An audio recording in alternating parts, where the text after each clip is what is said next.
Bien le bonjour à tous et bienvenue dans ce nouveau rapport de bataille. Aujourd'hui, on va voir une partie que j'ai effectuée hier soir à l'heure de l'enregistrement contre un hmm, contre un Anglais qui habite en Grande-Bretagne.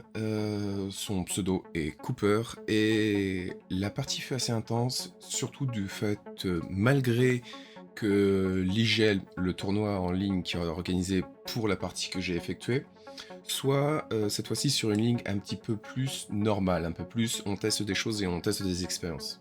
Néanmoins, ça ne m'a pas empêché d'affronter l'un de ce qu'on peut considérer comme l'un des top 3 du Royaume-Uni. Un niveau très intéressant, quelqu'un qui manipule à la fois l'armée combinée et l'Ikari Company. Et pour aujourd'hui, nous allons voir ma faction que j'ai choisie, Eugene, comme d'habitude, contre cette fois-ci l'Ikari Company, une compagnie de mercenaires à la fois qui mélange JSA, japonais, et Eugene avec un soupçon de mercenaires à l'intérieur. C'est une faction qui est considérée assez dans Infinity sur un axe assez particulier en termes de choses à effectuer sur les civils. Ils sont connus pour leurs actions très particulières, voire des fois, ils ne s'embêtent pas d'attaquer des factions humanitaires. Mais nous sommes là surtout pour une partie, plutôt que pour du jeu.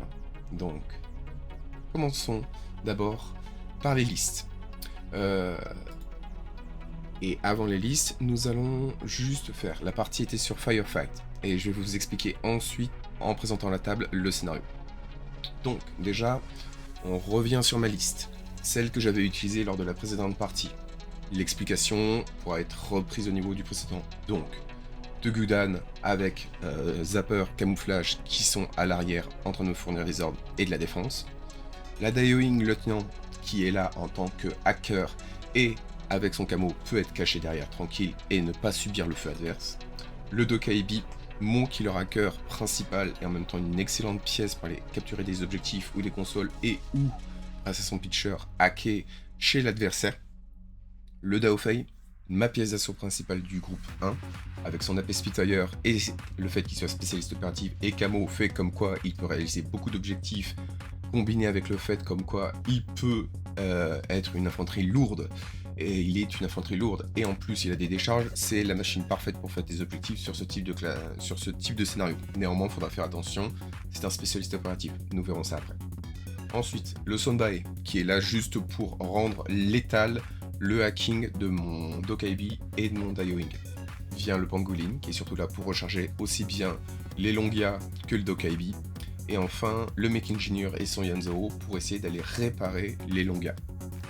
Vient, pour finir le groupe 1, le Shaolin avec son arme de DACC, qui est ma troupe principale de cette liste pour couper les lignes de vue grâce à son fumigène. Comme d'habitude, au niveau du groupe 2, un Warcore avec viseur 360. D'habitude, elle est là en défense pour surveiller quelques lignes arrière, mais pour le scénario, j'ai décidé de le garder beaucoup plus en retrait car pour cette saison, il est déclaré comme spécialiste opératif. Et donc, du coup, une cible supplémentaire à abattre pour le scénario. Vient la suite la Beast Hunter qui est à la fois la pièce de défense et ou d'attaque de corps à corps si jamais il y a un trou dans la maille de l'adversaire qui peut être généré par mes troupes de tir principal. Et la troupe est maintenant, voyons, la troupe principale du groupe 2, comme d'habitude, le Actao NCO avec Heavy Machine Gun. Pièce d'assaut principale, mimétisme -6, infanterie lourde, 2 PV, tir à 14. C'est quelqu'un qui est là pour ouvrir des trous sur les troupes qui se défendent de l'adverse. Et pour se défendre de l'adverse et pour se défendre des troupes qui attaquent, moi de mon côté j'ai les Longia Midlayer avec Panzerfaust et Flamespear qui vont défendre des coins et qui sont camouflage donc du coup qui nécessitent à ce que l'adversaire les détecte avant de pouvoir leur tirer dessus. Et pour finir, même s'il sera pas beaucoup utile pour cette mission là, le Webbing Yao Kong, petit drone Forward Observer avec sensor qui malheureusement pour cette partie étant aussi un spécialiste est très fragile donc je ne vais pas l'utiliser. Ça c'est à peu près ma liste, la classique. Maintenant passons à la liste de mon adversaire qui est venu en Ikari Company. Alors, dans son groupe 1, on a Yojimbo en moto. C'est une grosse troupe d'assaut qui est très rapide, qui peut de différentes manières utiliser ses smoke grenades, soit à longue portée, soit à courte portée. Il a les Crazy Koala pour se permettre soit d'effectuer un fork. Un fork, en fait, c'est une capacité à forcer l'adversaire à prendre une mauvaise décision, quoi qu'il se passe. Si jamais on lance un Crazy Koala en avant de l'adversaire et après on réagit et ou on le contacte d'une autre manière, on l'oblige de réagir des fois d'une différente manière que contre le Crazy Koala. Donc forcément, il n'aura que des mauvaises options. Ça, c'est une technique que nous pourrons voir peut-être dans d'autres prochaines parties. L'avantage de Yonjibo étant qu'il est no wound incapacitation, donc c'est-à-dire qu'il a techniquement un PV ennemi, un Vita ennemi, donc ça lui permet de pouvoir tanker un mauvais tir au cas où si ça passe. Et c'est une troupe excessivement rapide, il fait, si je me souviens bien, un 8-6 de mouvement, donc il est très très rapide pour atteindre l'adversaire dans la gorge. Son seul et principal problème va être surtout au niveau de la taille de son socle en fait. C'est une S4 et le fait comme quoi il ne peut pas se prône fait comme quoi des fois suivant le terrain il va pouvoir soit être bloqué, il ne pourra pas contacter au corps à corps la cible dont il voudra, ou ne pourra pas passer aux bons endroits et ou ne pourra bien se cacher. C'est un problème à peu près caractéristique des motos. Ensuite, une Fireteam Core de 4 Wooming, la structure principale de son armée, le socle, le roc à laquelle il est prévu à ce que les gens s'écrasent dessus. Le Wooming est une infanterie lourde Yujin de l'ISS qui est recrutée dans l'Ikari Company. Alors c'est une troupe avec 4 d'armure et BTS 3. Ça tire à 13, ça a juste 2 PV, une vitalité d'infanterie lourde, ça a une très très bonne armement, boarding pistol. Le premier étant AP Heavy Machine Gun, donc la pièce de tir principale. Le deuxième est le Heavy Rocket Launcher avec EM Carbine qui peut être utilisé comme une excellente troupe d'aura et de défense. Le troisième, le Wooming Multi-Rifle, est quelqu'un qui peut travailler sur les moyennes portées et ou faire des blagues. Nous verrons dans la partie, il va tenter 2 fois de la faire. Ce qui pourra être très intéressant étant avec les Grenade Launcher et les EM Grenade Launcher. C'est-à-dire qu'il peut choisir de les tirer en cloche directement sur un adversaire, peu importe jusqu'à une distance maximale, mais en prenant en compte les modificateurs de distance. Et enfin, celui qui vient finir la Fireteam pour la protéger, entre parenthèses, étant le Wooming avec Boarding Shotgun et Firewall -6, Teambot Firewall -6. Donc c'est-à-dire que toute attaque de hacking qui s'effectuera contre la Fireteam aura -6 à sa volonté, et les Wooming auront +6 sur leur jet en fait de BTS. Du moins ils augmenteront le SR de 6 de l'arme. Mais on se comprend. Ensuite, le Tanko, qui est là surtout avec son Disco Baller et déactivator pour faire un petit peu électron libre et coupeur de ligne de vue. C'est l'un des seuls de cette armée à pouvoir effectuer ça, donc il est souvent là en fait pour juste couper la ligne de vue et pour permettre aux troupes suivantes d'avancer.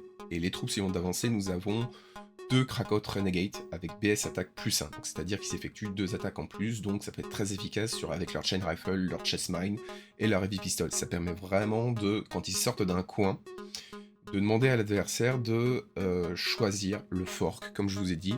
Quoi qu'il se passe, il y aura un mauvais résultat. Si tu choisis de tirer, il te fera 2 coups de Chain Rifle. Si tu choisis d'esquiver, il te fera 3 coups de Heavy Pistol pour qu'il y ait de l'opposition. C'est la troupe par excellence, et en plus, elle se déplace vite. Elle a 6-2 de mouvement et elle a Super Jump. Elle a aussi la capacité Métachimésterie Régénération et elle a +1 en corps à corps en ayant un corps à corps assez élevé de 23. Ensuite, son lieutenant, le Keisotsu, juste une troupe qui sera cachée en derrière pour permettre de rendre la liste valide avec un lieutenant. Vient maintenant le G2 avec son Bashi Bazook qui peut être très intéressant sur la mission car dans Firefight, en fait, les troupes avec la compétence parachutiste peuvent atterrir directement dans la zone de déploiement adverse. Donc avec le T2 Boarding Shotgun plus le Bashi Bazook qui est BS attaque AP, peut effectuer de très jolis trous, d'autant plus qu'il a le Boarding Pistol plus un Brust, donc ça ferait Brust 3, donc soit en tir direct, Brust 3 avec son Boarding Pistol et ou 3 gabarits, ce qui est quand même assez fort. Ensuite, nous avons Armand en multispectral mais MSV1. Lui, techniquement, c'est la pièce d'ancrage de l'armée. Faut d'abord le passer lui avant de rentrer dans l'armée, et voilà comment il est difficile de le passer. Armand, c'est quelqu'un qui a virtuellement 2 PV, il a transmutation, mais son premier profil est en VMS1 Multi-Sniper Rifle Mimétisme -6. Peu de choses peuvent essayer de le passer ou essayer de l'affronter. Néanmoins, une fois qu'il a subi un PV, il passe sur un profil de transmutation, et à partir de ce moment-là, il perd son mimétisme ainsi que quelques compétences, mais il reste toujours très embêtant. On verra dans cette partie, c'est une de ces troupes qui lui aura permis de ne pas se faire trop enfoncer par moi, et ou de me ralentir. Ensuite, vient le Druze Killer Hacking Device avec le Pitcher qui est juste là pour aller chasser les hackers adverses en fait, avec son Pitcher, balancer le Pitcher et tuer tous les hackers qui pourraient être embêtants face à sa Fireteam de Wuming et ou à son Tanko. Disons que c'est une armée qui va craindre le hacking dominance, surtout le hacking dominance létal. Létal au travers d'un missile guidé et consort. Et ou pour essayer de ralentir les Wuming et les abattre. Et ou abattre les autotroupes présentes au travers de différents programmes. Il a aussi pris Tao dans sa version Contenter et Viral Pistol. Et là en fait, Tao, il l'avait transformé en un brawler juste normal. Donc du coup, vu que Tao est une troupe qui est spécialiste opérative et qui a aussi holomasque, donc c'est-à-dire qu'il peut se camoufler en quelqu'un d'autre. Et là, il avait choisi le brawler. Et comme le brawler peut être aussi une option de lieutenant dans la L'Ikari Company, avec la même volonté que le Kaisotsu, ça fait un leurre supplémentaire à demander à l'adversaire d'aller traquer, et s'il se trompe d'un des deux lieutenants, il se retrouvera non pas face à un juste troupe avec peu d'armure et peu de vita, mais plutôt quelqu'un avec quasiment 2 PV, avec beaucoup plus de résistance. Tao est techniquement plus résistant qu'un simple brawler. Ça... Quoique, je vérifie à l'heure actuelle le profil, donc la résistance c'est moins qu'un brawler, mais il est plus létal dans son attaque, il a plus 1 à son attaque, il peut effectuer vraiment beaucoup plus de trous et surprendre un peu plus, surtout avec son pulsar et ou son Imarat. Là il avait pris avec le profil pulsar, donc ça peut faire une très jolie blague sur ce scénario. Ensuite vient les 2 pièces de défense de son G2, c'est-à-dire le Sierra, qui est un drone de réaction totale avec Heavy Machine Gun, le plus souvent posé dans un coin, et à regarder une ligne de tir et à demander à l'adversaire de dépenser des ordres pour l'abattre. Et ensuite vient une autre pièce de défense, le Fugazi, qui est lui là pour augmenter la zone de répétiteur et ou ralentir l'adversaire avec son Flash Pulse. Ça, c'était les 2 listes. Maintenant, la table. Alors la table en fait c'est une table sur laquelle on va jouer. Là vous voyez des photos réelles parce qu'en fait c'est une table inspirée d'une table qui a réellement été jouée dans un satellite en France, le mérovingien, celui de 2023. C'est une table réalisée par Dunant et donc du coup en fait j'ai décidé en fait de la recréer et donc du coup la voici à quoi elle ressemble une fois recréée sur TTS. J'ai essayé de la recréer au maximum fidélité, il n'y avait pas les mêmes véhicules exactement, mais par contre les conteneurs sont posés exactement pareil, tout est posé exactement au même endroit. Donc ça c'était sur le truc, et maintenant le scénario. Le scénario c'est Firefight. Firefight, il y a 3 consoles au sol qui sont des panoplies où est-ce qu'on va à l'intérieur et on peut récupérer divers équipements avec un G. D'abord on doit être un spécialiste, ouvrir et ensuite récupérer la panoplie à l'intérieur. Et on a des points si on a plus de panoplie que l'adversaire, 1 point. Sur ce scénario là en fait la zone de déploiement étant de 40 cm ou 16 pouces, dépendant de ce que vous décidez. Vous avez plus de points si vous avez tué plus de lieutenants que l'adversaire, vous avez 2 points si vous tuez plus de lieutenants que l'adversaire, vous avez 2 points si vous tuez plus de spécialistes que l'adversaire, et vous avez 2 points si vous tuez plus de points d'armée que l'adversaire. Et vous avez en tout 3 classifiés. D'ailleurs, en parlant des classifiés, les voilà. Moi de mon côté... De son côté, il avait mapping, donc c'est-à-dire il devait aller chez moi pour essayer de faire quelque chose. Probablement l'idée de le remplacer par sécuriser la GT. Datascan, ça aurait été son Druze qui aurait pu le réaliser, et Net Undragn, alors là techniquement, vétéran de troupe, élite troupe, il en avait beaucoup qui pouvaient le réaliser, que ce soit Yojimbo, que ce soit... je ne sais pas si les Wuming sont considérés comme vétérans, mais ne serait-ce que les Druze, et Yojimbo pouvait le réaliser très facilement. Moi de mon côté j'avais Vigilance, je l'avais pris à cause de Medium Infantry, donc c'est-à-dire que mes deux troupes actives principales sont mon Daofei et mon Aktao, pouvant se réaliser facilement. HVT Espionnage, on verra dans la partie, je n'ai pas pu le faire parce qu'il avait posé sa HVT trop loin de mes hackers. Et Nano Espionnage, et là va venir une chose de Firefight, étant que il fallait que j'effectue ça sur une base attaque sur un ennemi spécialiste. Et le problème étant que des ennemis spécialistes, il n'y en avait pas beaucoup dans la faction adverse. Il y en avait réellement que deux. Le Druze qui est le Hacking Device et Taou. Les deux étaient cachés au même endroit et totalement cachés et protégés. Vous allez le voir au niveau du déploiement. Ça, et donc du coup, attaquons son déploiement. Donc, nous avons son déploiement. Donc là ici nous avons son déploiement. Moi de mon côté en fait j'avais gagné l'initiative et choisi de jouer en premier. Je voulais effectuer la première action pour essayer de retirer les premières troupes. Si je sais que Ikari a un très fort potentiel d'assaut. Donc nous allons commencer de gauche à droite. Donc déjà nous avons ici le Druze Killer Hacker, ici le Taou déguisé en Brawler. Les deux formaient une duo légale. Ici nous avons Armand, ici nous avons Yojimbo, ici caché ici, et là nous avons les deux Krakots qui étaient en Fireteam Duo. Caché ici à l'intérieur nous avons le Tanko, et ici, ici, ici et ici il y avait la Fireteam Core de Wooming avec le Boarding Shotgun ici, le EM Multi-Rifle là, et le Heavy Rocket Launcher qui surveillait cette ligne là en étant debout. Ici nous avons le Wooming HMG qui était caché derrière, le Fugazi qui était ici là, son Sierra qui était ici, et enfin pour finir son Keisutsu qui était là caché derrière. Sa HVT était cassé ici, et il y avait son le Chrysikola de Yojimbo juste là. Ici nous pouvons voir les trois consoles qui étaient au centre, donc majoritairement de son côté, donc plus facilement atteignable pour lui. Ça, c'était son déploiement. Sa pièce de réserve a été son Armand le Muet.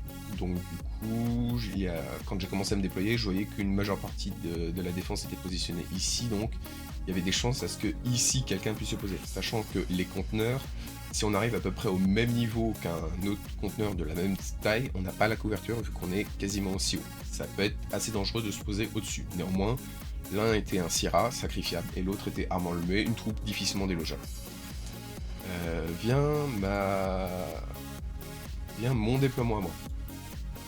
Alors, pour mon déploiement à moi, en fait, j'avais déployé ici ma HVT, ici j'avais déployé ma Beast Hunter, la mine AP là, et je la défendais ici au cas où si quelqu'un voulait approcher ici et ou s'approcher vers là. Disons qu'un Bashibazu pouvait arriver ici et sortir là, je préférais mieux avoir de quoi me défendre et ou réagir. Un Longa était ici. Ici, j'avais un Goudan qui faisait exactement la même opération que la mine AP, c'est-à-dire défendre cette longue ligne ici derrière dans le but de, au cas où si un Bashibazouk atterrit, que je puisse lui tirer dessus directement.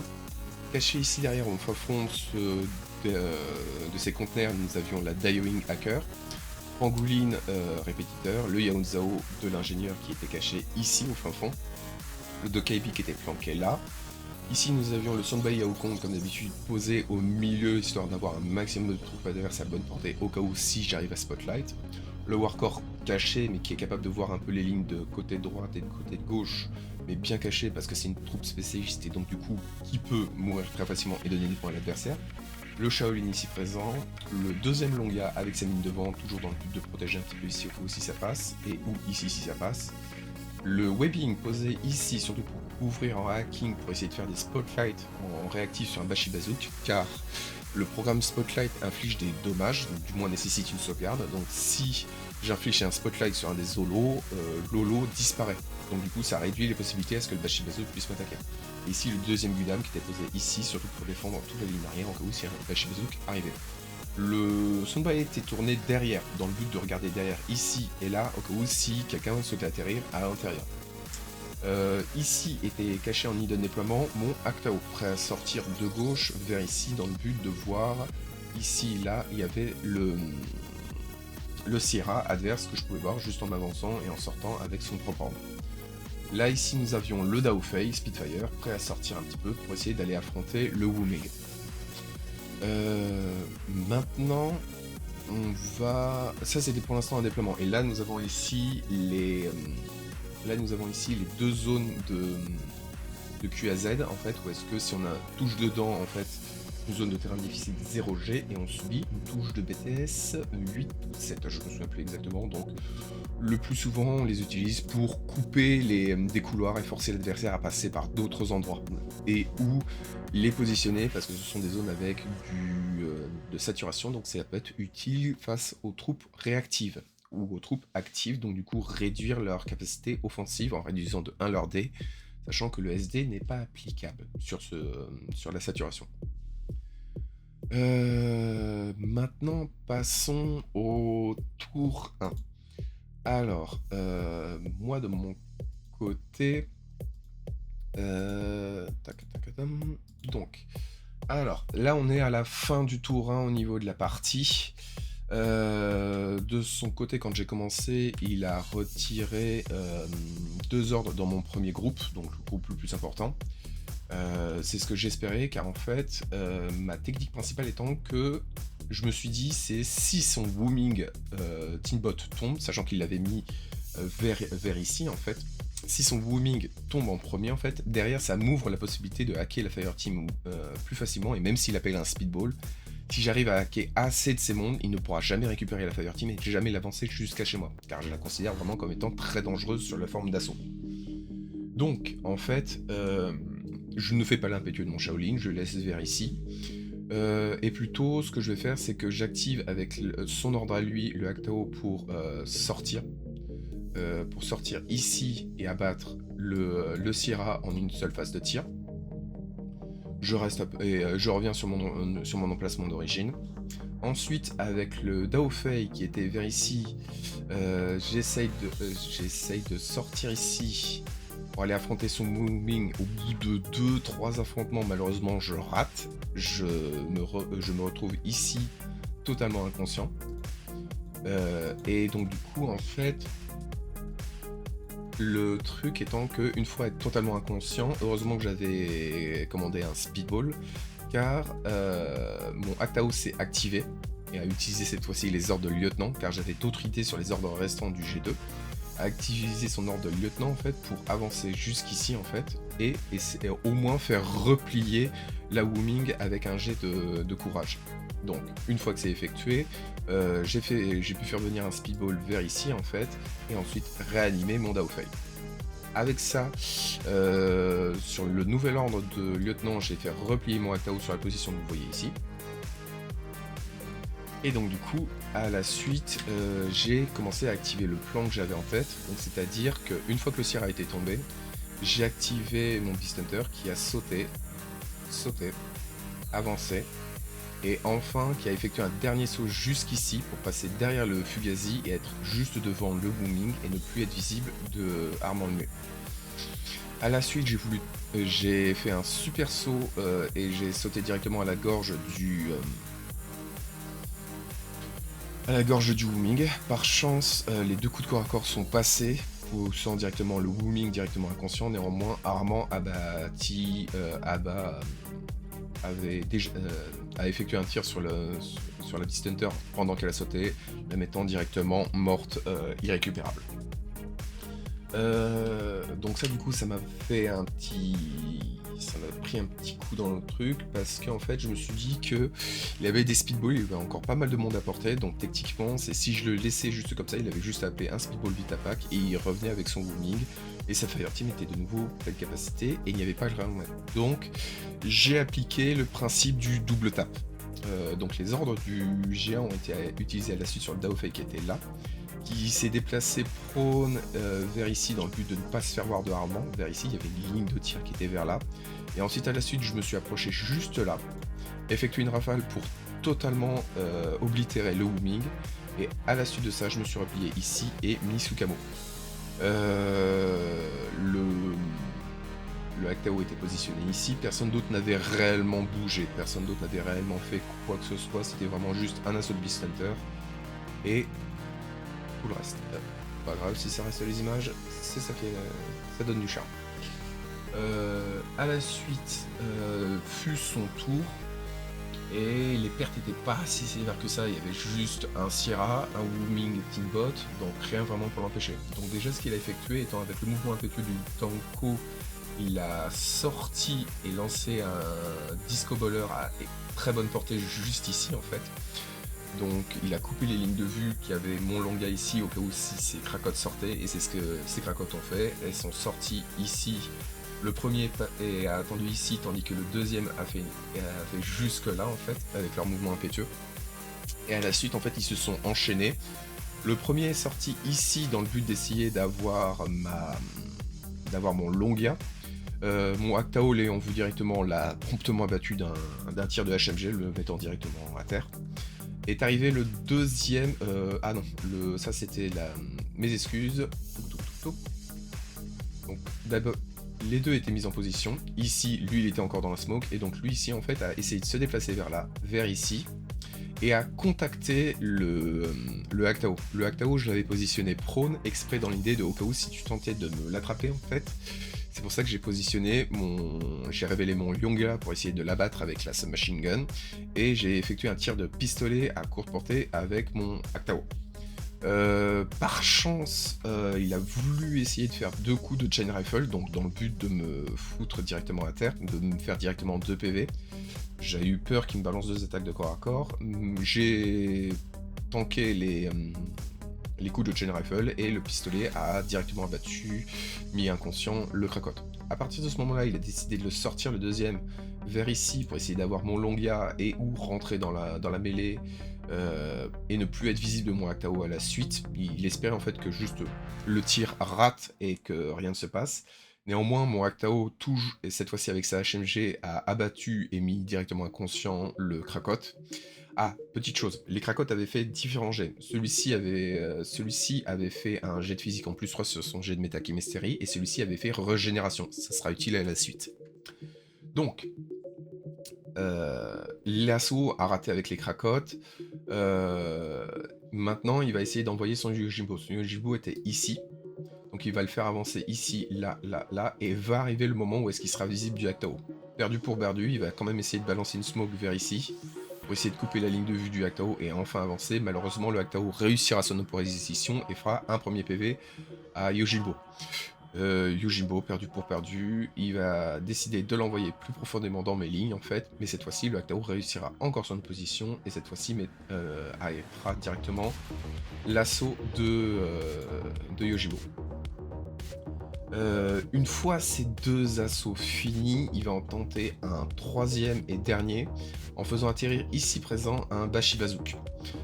Une fois atterri, j'essaye par plusieurs occasions en fait, soit de spotlight les holoprojecteurs, soit de tenter de contacter un des holoprojecteurs avec le Pangolin, et de l'autre côté, le Goudan se réveille pour essayer de tirer sur un troisième. Tous mes jets vont rater, et en fait, au bout de la deuxième action, il va juste tenter de se déplacer. Et ce que j'ai fait, c'est que j'aurais oublié de déclarer attente, mais j'aurais pu déclarer des réactions. Donc le Goudan va tirer sur un Bashi Bazook. Le Dokaibi va choisir de spotlight sur un autre, histoire de faire une opposition au cas où c'est lui. Et enfin, le Pangolin va essayer un dodge pour se mettre en contact avec le dernier Bashi Bazook. Il se révélera que c'était le Bashi Bazook du milieu qui arrivera à effectuer 2 tirs directs à bonne portée sur mon Dokaibi. Le Dokaibi arrivera à en tanker un, et je déciderai de le mettre en état de no wound incapacitation. Donc c'est-à-dire que malgré les 2 PV perdus en fait, ça me met en état inconscient niveau 1. Donc ça me fait un PV donc inconscient, et un deuxième PV inconscient niveau 2. Donc du coup c'est à partir de ce moment-là, lors de la partie précédente, je vous avais décrit l'interaction entre les 2 règles. Donc en gros, inconscient niveau 2, j'active mon No Wound Incapacitation, et à partir de ce moment-là, je suis toujours actif, mais à partir de ce moment-là, au prochain dommage que je subirai, je serai directement mort. Néanmoins, le Goudan rate son tir, parce que c'était un leurre, Mais par contre, ce qui est très important, étant que le Pangolin, lui, va réussir son esquive et va réussir à contacter le Bashibazouk. Avec ses ordres restants, il va essayer, de ce groupe-là, il va essayer avec le Bashibazouk de se sortir du corps à corps. Néanmoins, mon Pangolin arrivera à l'immobiliser. Et sur ses deux derniers ordres de ce groupe, en fait, il déplacera le Tanko pour le mettre ici en position, comme on le voit. Et moi, de mon côté, j'arriverai à rendre inconscient le Bashibazouk. Avec les dernières ordres de son groupe 1, il va juste redéplacer son booming pour voir la ligne de vue, comme la ligne de vue ici, malgré la blessure qu'il avait subie précédemment avec le Haktao. Donc ça, c'était la fin de nos tours, et là, le speedball qui était atterri, c'était un nano shield, mais que j'ai décidé de pas prendre. Donc ça, c'est la fin de notre tour 1. Maintenant, arrivons à la fin de notre tour 2. Donc là, la photo est prise sur un angle différent, en fait. Là, c'est mon côté, et là, c'est son côté à lui. Donc, reprenons le pinceau. Donc, à la fin de mon tour 1, mon Dao Fei était présent ici. Et donc, du coup, en fait, la première action que j'ai effectuée, ça a été, et autre chose très importante, nous allons revenir sur le tableau précédent, étant qu'à la fin du T1, en fait, le Krakot qui est ici réussit son jet de régénération, donc ça me fait une menace directement dans mes lignes, et c'est là que ça va être important pour le tour 2, et peut-être pour beaucoup d'actions qui vont me coûter dans le tour 1. Donc, déjà, premièrement, avec... on retourne, donc, avec mon Haktao, j'effectue juste une sortie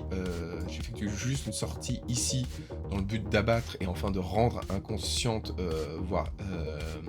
rendre inconsciente sa Wuming.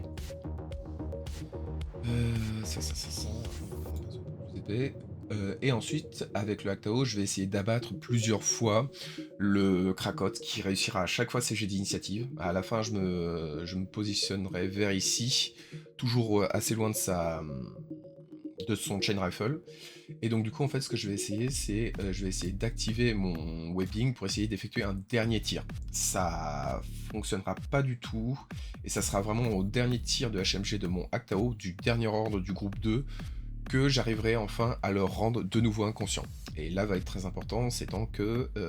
Ah oui, aussi je n'ai pas fait l'impétueux de mon Shaolin, toujours caché derrière. Parce que s'il sortait, il se faisait très rapidement visible de Armand Lemay. J'avais pas dit ça pour le tour 1. Donc, tour 1, en fait, premier ordre dans tout mon groupe 2 a été utilisé pour abattre le Krakot qui était derrière moi.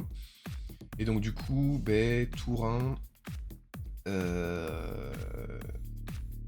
donc le Haktao s'était sorti, avait eu la Wuming inconsciente. Il s'est déplacé, a dépensé tous ses ordres, le webbing aussi a dépensé tous ses ordres pour abattre le Krakot. Plus d'ordre dans le G2, ni même plus d'ordre de lieutenant. Donc du coup, étant inconscient, j'utilise l'ordre irrégulier de mon Shaolin pour juste effectuer 2 tirs de pistoles sur le Krakot, et finalement l'achevai. Mes ordres du G1 vont principalement être utilisés sur mon Dao Fei, qui va juste se replier en fait, et se mettre prone ici dans le but de finir la Wuming. Comme d'habitude, il a des speedballs et le Vitapack et du monde à portée, donc du coup, on abat la cible, on fait le double tap. Et ensuite, je vais effectuer un tir sur le Haktao qui était caché ici, et avec un double critique, je vais totalement l'abattre. Je vais finir mon dernier ordre par le rendre en état totalement camo pour au cas où à la suite. Et on verra que ça, en fait, c'est peut-être une erreur que j'ai effectuée, car ça aura pu me coûter la partie. Les 2 dernières ordres qui me restent seront sur le Dokai B, qui va effectuer en fait juste un tir en ligne directe jusqu'ici pour poser un répétiteur pile ici, caché juste derrière la voiture, et apporter en fait du Wuming qui était la Wuming multi-rifle, et du Wuming HMG qui était encore ici présent.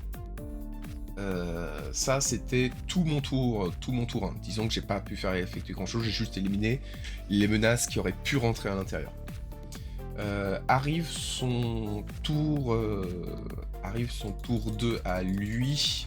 Il a plus beaucoup d'options, beaucoup de ses troupes d'assaut sont mortes et ou ont été rendues inconscientes, donc du coup il va tenter les actions du désespoir. Et action du désespoir réussie, il va effectuer un tir en cloche de spéculatif avec son Druze juste ici. avec un pitcher juste ici en fait. Il va réussir en fait à le poser juste à portée de mon Dokaibi, qui est beaucoup trop loin pour essayer de, ne serait-ce que de se sauver, qui est beaucoup trop proche du répétiteur pour ne serait-ce que rater un G.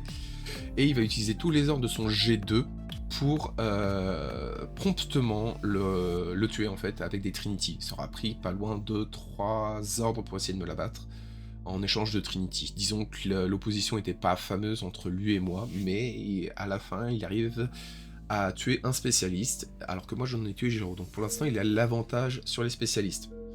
A la suite, avec les quelques ordres qui lui restent de son G2, il va essayer d'avancer sa Fire Team de Wuming ici et là. Malheureusement, avec le répétiteur qui est ici présent, en fait, à chaque fois, je vais l'Oblivion, donc l'isoler.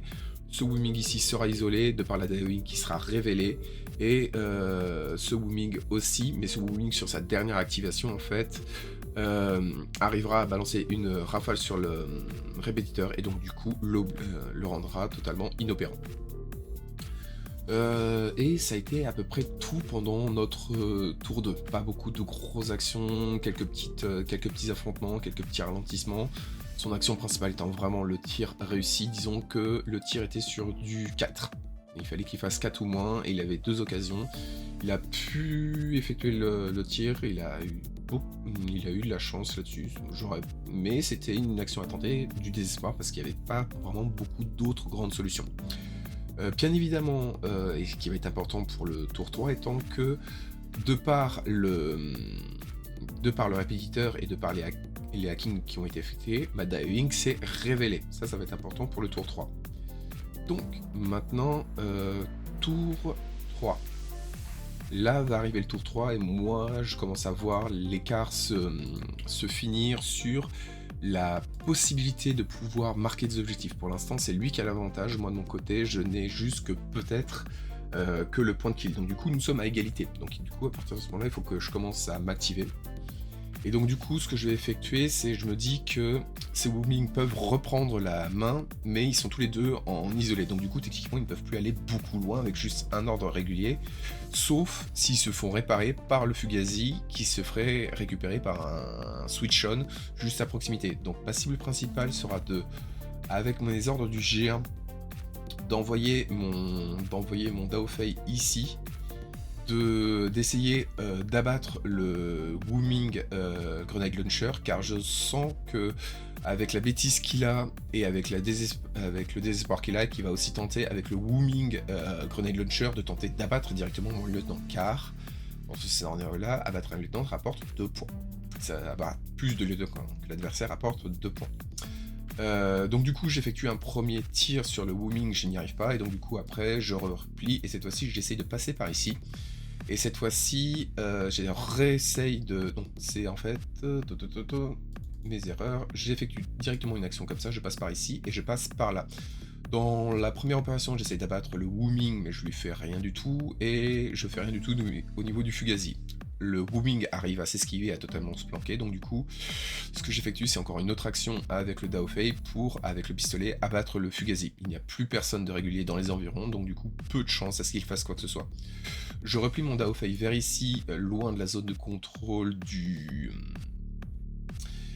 Wuming, pour éviter qu'il puisse tenter de se reset par un jet chanceux, et donc du coup j'essaye d'accomplir le classifié de vigilance. Malheureusement je n'y arrive pas, et donc du coup je me dirige vers la console et je récupère une panoplie avec juste une DACC weapon, mais ça me permet d'avoir l'avantage sur récupérer les panoplies, et ça fait tout un côté de son plan de jeu qui n'est plus jouable. Ensuite vient le G2 avec mon Actao qui était ici, qui va en fait s'avancer juste là en fait, et juste se désengager en fait pour juste tenter une fois la panoplie et se positionner ici prone à 8 pouces de la HVT pour tenter d'avoir le classifié et transformer le classifié en contrôle de la HVT. Le reste, je n'ai bougé, personne d'autre et personne d'autre n'a bougé. À la suite de ça est arrivé son tour. Et donc du coup, là, il a voulu tenter 2 choses pour renverser la partie, car on était, en termes de score, on était sur du 4-3. J'avais fait 2 points parce que j'avais réussi à tuer plus de troupes que lui, et j'avais fait 1 point car plus de panoplie, et 1 point probablement si mon Actao restait en vie pour faire sécuriser la GT. Lui de son côté il avait fait, il était parti, et là il est à 2 points, et en fait ce qu'il va faire c'est qu'il va activer son 12 et son brawler Tao jusqu'ici en fait.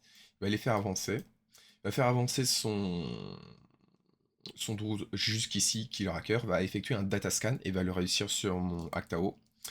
Et il va tenter quelque chose qui peut lui faire totalement gagner la partie, c'est-à-dire avec son Tao, sortir ici et abattre mon Actao avec deux ou trois jets de contenter à courte portée à découvert. Malheureusement, mon Actao sort son pistolet et lui aligne une balle entre les deux yeux.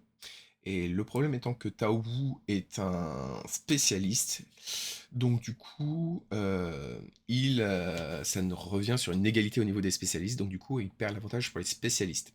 Ça a été une action qu'il a effectuée après ce que je vais vous décrire, car avant tout ça, je vous prie de m'excuser au niveau du sens, on revient en arrière, étant que il utilise l'irrégulier du Wuming ici présent, Grenade Launcher, et tente un tir en cloche directement sur ma lieutenant.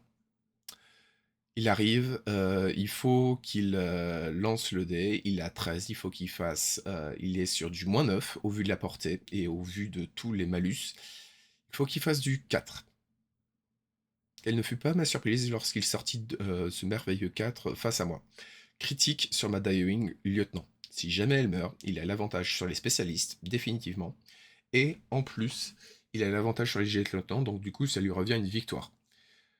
Fort heureusement, j'arrive à tanker par 2 fois, j'arrive à tanker les 2 jets d'armure, donc du coup ça me permet d'être tranquille, et il n'avait qu'une seule occasion d'effectuer ce tir-là. Ça n'est pas passé de loin pour la défaite. Et c'est pour ça qu'à la suite, en fait, il a tenté un assaut avec Tao pour essayer d'abattre Mohawk Tao, et donc du coup, lui, repasser en avantage, car j'avais subi quand même quelques pertes, le Dokaibi, le Beast Hunter et le Hack Tao en moins auraient fait assez de points pour que lui, en fait, repasse devant sur les pertes. Aussi bizarrement que ça puisse paraître, le Hack Tao coûte quand même 59 points. C'est beaucoup et c'est très cher. Donc du coup, il envoie le Tao meurt, et donc du coup, ça fait que je domine maintenant sur les points de kill. J'ai un classifié, j'ai une panoplie, donc ça fait du 4 à 3, ce qui nous fait finir cette partie sur une victoire mineure pour ma part. Voici à peu près la partie que j'ai effectuée hier soir, heure d'enregistrement selon aujourd'hui. Disons qu'il y a eu pas mal de belles actions de sa part et tout ceci qui ont été tentées un petit peu de gauche et droite. La charge de Yojimbo, je l'ai trouvé un peu bizarre. Je me serais attendu à ce qu'il soit un peu plus. Est-ce qu'il essaye de passer à d'autres endroits pour tenter une smoke plutôt que de tenter l'opposition directe face à mon Actao, plutôt que de tenter de se déplacer et de balancer une smoke de manière à réellement cacher et ne pas être visible. Mais bon, le problème étant que c'est Yojimbo, c'est un petit peu difficile de le manipuler. Je sais pas. Je sais pas réellement comment il a fait. Moi, de mon côté, j'ai eu peur de rater mon premier tour si jamais j'aurais pas pu avoir son booming. Peut-être que j'aurais pu tenter autre chose, mais néanmoins, son seul killer hacker ici et son brawler ici faisaient comme quoi il n'y avait aucune véritable ligne de tir pour que je balance un pitcher et que je Trinity directement le Druze, et donc me permet d'être tranquille. Autre chose, peut-être le dernier ordre du tour 2, plutôt que de balancer des pitchers, ou ne serait-ce que mettre en camo le Daofei qui était quand même déjà protégé ici, j'aurais peut-être dû juste mettre en état personnifié mon Dokaibi, donc du coup le rendre insensible au hacking adverse. Disons qu'avec des si, ça aurait pu se passer autrement. Son lieutenant était bien évidemment caché ici au fond. Je me suis tenté à un moment de partir avec le Daofei et d'essayer de l'abattre directement, mais mon Daofei n'avait plus qu'un PV. Combien de fois c'est arrivé qu'un critique adverse abatte mon Daofei à 1 PV? Quand il n'a que 2 PV, je peux tenter un assaut face à des troupes. Quand il a que 1 PV, j'essaie de réfléchir réellement aux avantages et inconvénients face aux affrontements et réellement d'être à bonne portée, car il était tellement bien caché que je ne pouvais sortir que le pistolet. Et le pistolet, c'est 2 tirs. 2 tirs qui sont certes à 16, mais si le Keisotsu qui est avec son fusil AP arrive à m'abattre, ça aurait pu être très problématique. Donc voilà, ça a été ma partie hier soir. Maintenant, à voir quelle va être la suite dans cette IGL. Néanmoins, ça a été encore un véritable plaisir de vous avoir. Je vous souhaite à tous tout simplement de passer une excellente journée, soirée, après-midi. Je vous dis à bientôt et salut. Au fait, n'oubliez pas de vous abonner, d'activer la cloche, de liker et de commenter. Si j'aime, ça m'aidera pour m'améliorer pour la suite. Je vous souhaite une excellente et bienvenue pour la suite.